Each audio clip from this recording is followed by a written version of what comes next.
থোকায় থোকায় ঝুলছে লাল, সবুজ আর বেগুনি রঙের মিষ্টি আঙুর। যেন দেশের কোনো গ্রাম নয়, বিদেশি কোনো আঙুর বাগান। বগুড়ার সারিয়াকান্দি উপজেলার জোড়গাছা দক্ষিণপাড়া গ্রামের এই বাগান এখন স্থানীয়দের কাছে এক আকর্ষণের নাম। প্রতিদিন দূর দূরান্ত থেকে মানুষ ছুটে আসছেন শুধু এক নজর দেখতে কিভাবে বাংলাদেশি চাষ হচ্ছে আঙুর। কোনো ধরনের ক্ষতিকর কেমিক্যাল ছাড়াই উৎপাদিত হচ্ছে এসব আঙুর। আর এই সফলতার গল্পের নায়ক তরুণ উদ্যোক্তা আবু নাসের। দেখা যাচ্ছে ধান, মরিচ, আলু করলে যে পরিমাণ ফলন পেতাম এর চেয়ে ডাবলেরও ডাবল পাওয়া যাচ্ছে। কারণ এই আঙ্গুরের বাজার এখন 16,000 টাকা, 18,000 টাকা, 20,000 টাকা মন পাইকারি নিচ্ছে। আর আমার এই জমি থেকে কোনো আনুমানিক 5 থেকে 6 মন আঙ্গুর তোলা যাবে। ইউটিউবে আঙুর চাষের ভিডিও দেখেই শুরু হয়েছিল তার স্বপ্নযাত্রা। প্রথমে পরীক্ষামূলকভাবে মাত্র 7টি গাছ দিয়ে শুরু করেন চাষ। অদম্য ইচ্ছাশক্তি আর কঠোর পরিশ্রমে প্রথমবারই আশানুরূপ ফলন পান তিনি। সেই সফলতাই তাকে আরও বড় পরিসরে কাজ করার সাহস যোগায়। আমি এবং আমার বাবা দুইজনে ইউটিউব দেখছিলাম।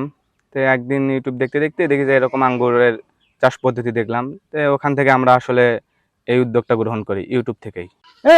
আঙ্গুরে গেলা কাজ বাসে যে ডিরেন পুরান তারপরে সেরা কুন্ডা চেঙ্কা হলো দেখা তাতে ফলন মোটামুটি আল্লাহ ভালোই দিছে এবার। না, খুব ভালো মনে হচ্ছে।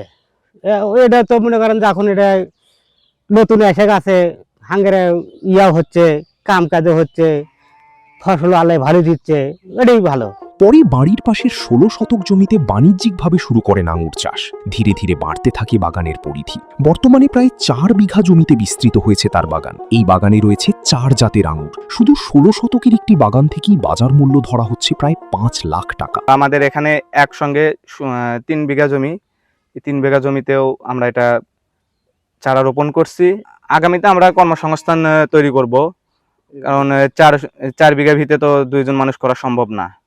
মালয়েশিয়া ফেরত সামিউল, তিনি একজন তরুণ উদ্যোক্তা। তিনি কৃষিকে সবসময় আধুনিকরণ করার চেষ্টা করেন। তারই সুবাদে তিনি প্রথমে ড্রাগন চাষ করেছিলেন এবং এবার তিনি আসলে পরীক্ষণভাবে আঙ্গুর চাষ করেছেন। আসলে তিনি সফলতা পেয়েছেন আমি মনে করি। কেননা গতবার আমি এখানে এসেছিলাম, এবারও এসেছি। গতবারের তুলনায় কিন্তু এবার তার বাগানে অনেকটা কিন্তু আঙ্গুর বেশি ফলন হয়েছে।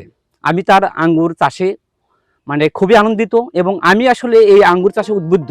আবু নাসেরের এই সফলতা এখন শুধু ব্যক্তিগত অর্জন নয়, এটি হয়ে উঠেছে অন্যদের জন্য অনুপ্রেরণা। প্রতিদিন জেলার বিভিন্ন প্রান্ত থেকে কৃষক ও দর্শনার্থীরা ভিড় করছেন তার বাগানে। কেউ নিচ্ছেন আঙুর চাষের পরামর্শ, আবার কেউ ক্যামেরায় বন্দি করছেন মুহূর্তটি। এখানে আমরা মাঝে মধ্যে আসতেছি আর কি, পর্যবেক্ষণ করছি যে আসলে কি রকম হচ্ছে, কোন জাতের আঙ্গুরটা কি রকম হচ্ছে, কি রকম ফলন দিচ্ছে, এটা আর কি আমরা মাঝে মধ্যে পরিদর্শন করতেছি।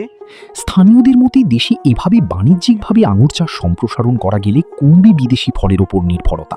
একই সঙ্গে সৃষ্টি হবে নতুন কর্মসংস্থান ও সম্ভাবনার দুয়ার। সমাজে বন্ধু বান্ধব বা যারা আছে একে অপরকে ঠকায়, কিন্তু কোনো না কারণে ঠকায়। কিন্তু যদি আমরা কৃষিকাজে নিজেদের শ্রম এবং মেধা প্রয়োগ করি, কৃষি কিন্তু আমাদেরকে প্রফিট দিবেই। এটা কিন্তু আসলে বাস্তব। ইউটিউব থেকে পাওয়া সামান্য অনুপ্রেরণা যে একজন মানুষকে সাফল্যের শিখরে পৌঁছে দিতে পারে, আবু নাসের তারই জীবন্ত উদাহরণ।